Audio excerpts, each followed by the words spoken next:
What's up guys, it's me Jeremy. Recently Riot has started doing their balancing for certain champions a bit differently actually than they used to.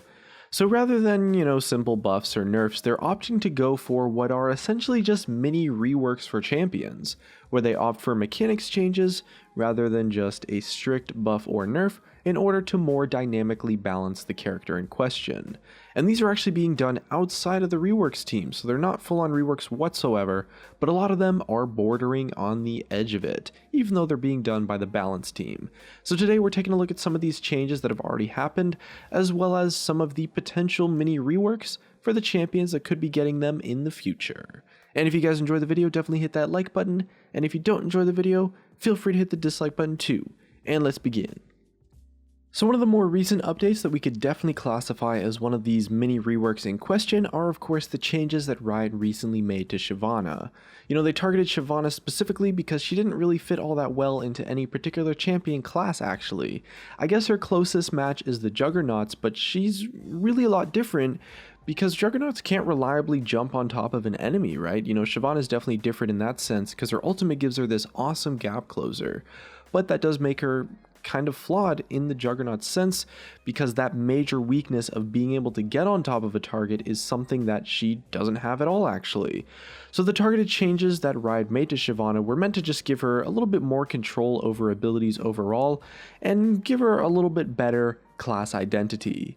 Similar ability updates happened to Anivia and Malzahar on a recent patch, 623 as well, with Anivia losing her instant RE combo to make her maybe a little bit fairer to deal with, while still letting her put out the same damage if Anivia uses all of her tools correctly, which should be easier to do thanks to the reduced cooldown on her wall now. Malzahar's changes were also made to put a bit more focus on Malzahar himself spawning his swarm, and also to make it easier for enemy champions to deal with by letting the minions die a little bit easier. Now the changes don't necessarily affect Malzahar's raw numbers all that much, but they do put a little bit more of a focus on chaining malefic visions to get the most out of your voidlings, so it does function a little bit similarly to Anivia and Shyvana as like a mini rework kind of. Instead of tweaking the numbers, they're altering the gameplay mechanics themselves. And of course, we've also seen quite a few hints of the champions that they might be targeting for changes with the similar approach, mostly from comments by Riot Meddler on the official League of Legends forums. So Riot Meddler mentioned that champions like Azir and Kalista are going to be two champions that are going to need some rebalancing probably, but Riot are actually quite hesitant to mess with their numbers because really those champions have been just so damn broken in the past. Riot Meddler teased a few of the Azir changes that they're messing around with on the PBE, and although they are still a little bit, number related, it's less about stuff like mana costs and damage values, so it seems to be focused on changing power in other places, and the current changes that are on the PBE at the time of making this video are really just sort of like a foot in the water almost. It's something that they're kind of just testing, and they do plan on having a mini rework in the future.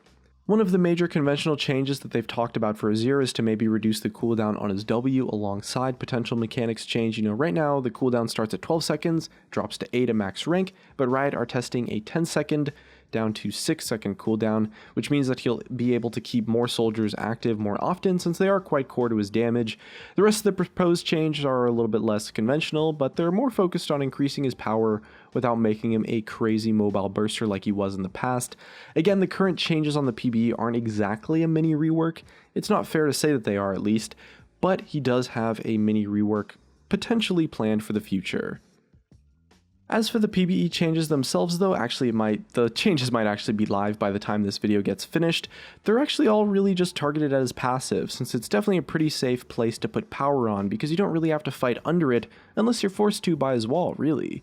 So Riot are looking at increasing the AD scaling on his turret so that it stays just as powerful as the other towers in the game, and they're also looking at decreasing the construction time so that Azir can build it up relatively quickly rather than being kind of screwed if he gets caught in the middle of the channel. The last change they talked about was decreasing the gold given to a team for destroying the passive tower down to 50 gold from 100.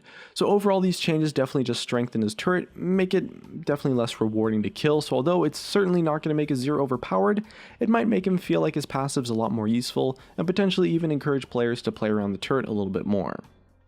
Now Riot were also pretty open about the problems they had with Kalista. In fact, they even answered a question about her playability on a recent Ask Riot blog post.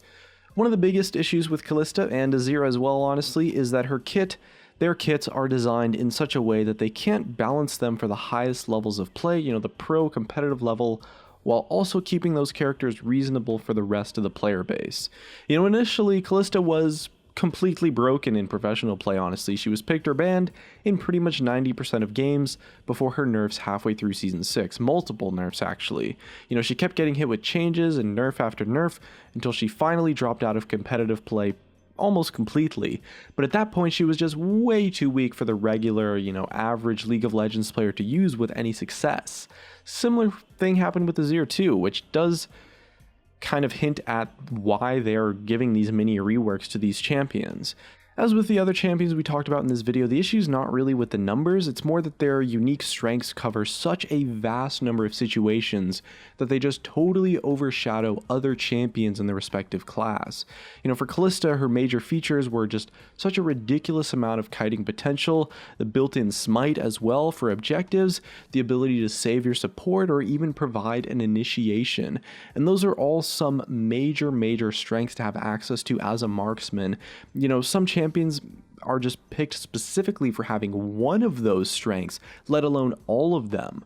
So if Callista is just as strong as other marksman champions already and brings those strengths in addition to it, there's really never a point of picking any other character. The solution really is just to reduce the number of iconic mechanics that she has access to, so that she can be balanced against other marksmen without being a must-pick champion because of those handy extra bits of utility.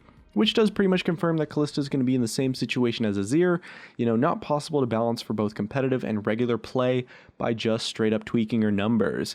And instead she's going to need changes to abilities themselves to find the right mix of strengths and weaknesses. And if they can't find the solution with sort of smaller tweaks like that, which they probably won't be able to, at least on paper, the next step is going to be giving Callista one of those little mini reworks, which might actually alter probably some fundamental pieces of her kits.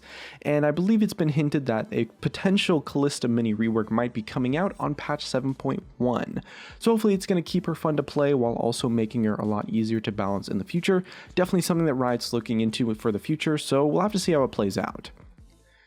Now, the last champion Riot have mentioned that they want to take a look at and change in a less conventional sense by giving them a mini rework is going to be Varus, who's actually kind of stuck with a split personality for quite some time now. His passive definitely encourages players going with a more traditional attack speed route, a very standard marksman build, whereas his Q and his long range abilities makes people play sort of like this AD caster Varus build that's really focused on very long range damage, stuff like Manamune to put the focus on landing the Q, some really long range siege, very safe sort of poke heavy damage.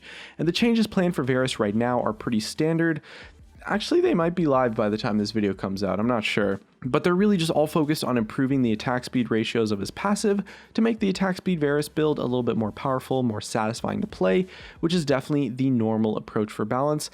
The changes that would probably encourage a mini rework would maybe be focused on the AD caster variant, mixing that up a little bit, changing the mechanics of that, who is maybe a little bit unlikely to be affected by the updated passive. We'll have to see. They're definitely hesitant to put out any changes here right away, since it's not entirely clear yet how the AD item changes are going to affect caster Varus. But Riot have definitely said that they're keeping an eye on him to see if he needs any improvements. They're releasing the passive change on patch 624 most likely, and they're just going to see how that plays out. That's kind of like they're feeling out things, see if it's going to work, and if he requires to need more changes, we could definitely see a gameplay focused, mini rework change rather than just some tweaks to his damage value, some tweaks to his passive and stuff. Overall, though, this definitely does seem like a really good direction for Riot to go with future balance changes. It definitely does take a lot more work since you can't just tweak numbers until things just feel right. But if a champion's honestly impossible to balance because they have such loaded kits, then the changes, well, they need to be focused on the kits themselves. So hopefully it's going to be a bit of a lesson in the future for Riot to not go so overboard with the mechanics that they load onto new champion designs.